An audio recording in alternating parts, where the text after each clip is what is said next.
So guys, let's move on to the next question. Now in this question, uh, so this is not particularly a question, but there will be some more questions which will be based on this concept.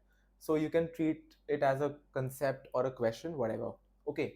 So we have to find out that what is the power of 5 in 30 factorial. Okay. So firstly, what is factorial? I assume you guys know that, but just to tell, for example, 3 factorial means 3 into 2 into 1, right? So whatever the number is, for example 10 factorial, so 10 into 9 into 8 into 7 up till 1. Okay, so that is what is called factorial, right? So if 30 factorial, so 30 factorial basically means 30 into 29 into 28 up till into 1. So 30 into 29 into 28 into 27 into 20, 26 into 25 up till 1. Okay. So that is what is called, that is what is 30 factorial. So we have to find out the power of 5 in this, right? So if I just ask you how will you find it out, it's kind of really complex, right? Because you just can't find it out like that. It's kind of you will need a lot of time to do that, but in the exam obviously you can't spend so much time on any particular question.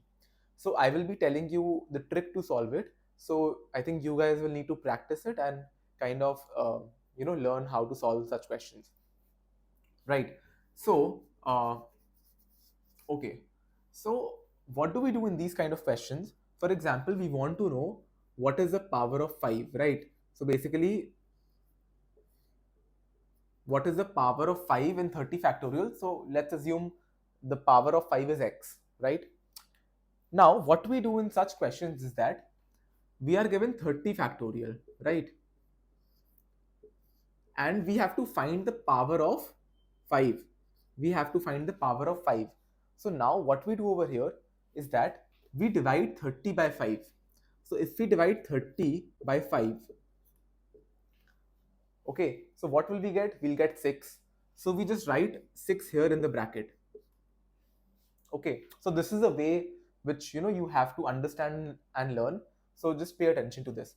So if we have 30 factorial, so what we do is that we divide this by 5, right? So we divide 30 by 5, so we get 6. Now we write 6 over here. Okay, and we divide this again by 5.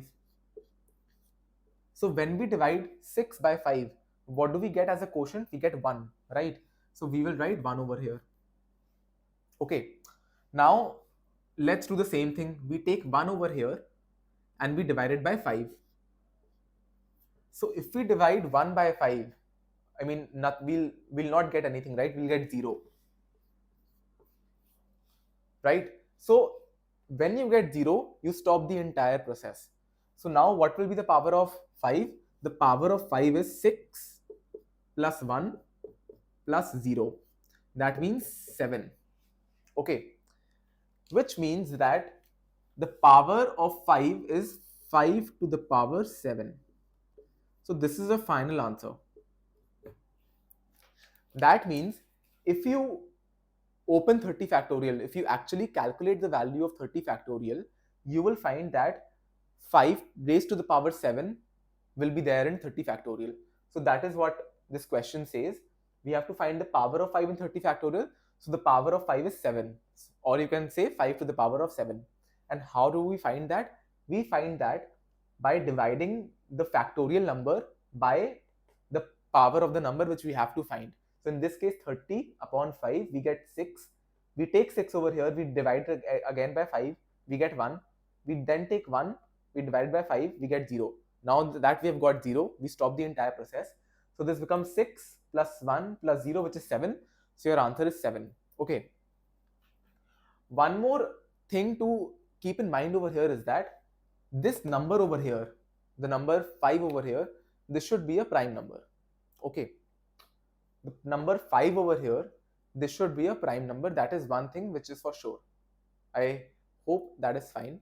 For example, let's say we have a number as 10, right? And we are said we have to calculate the power of 10 in 30 factorial. So instead of the power of 5, we have to calculate the power of 10, let's suppose. So now what you'll do over here is that you won't divide 30 by 10. You wouldn't divide 30 by 10. 30 by 10. No, you won't do that. What you'll do is that firstly, you will take the factors of 10. So what are the factors of 10? 1, 2, 5, right? So the factors of 10 are 1, 2, 5, right? We leave 1. We don't care about 1.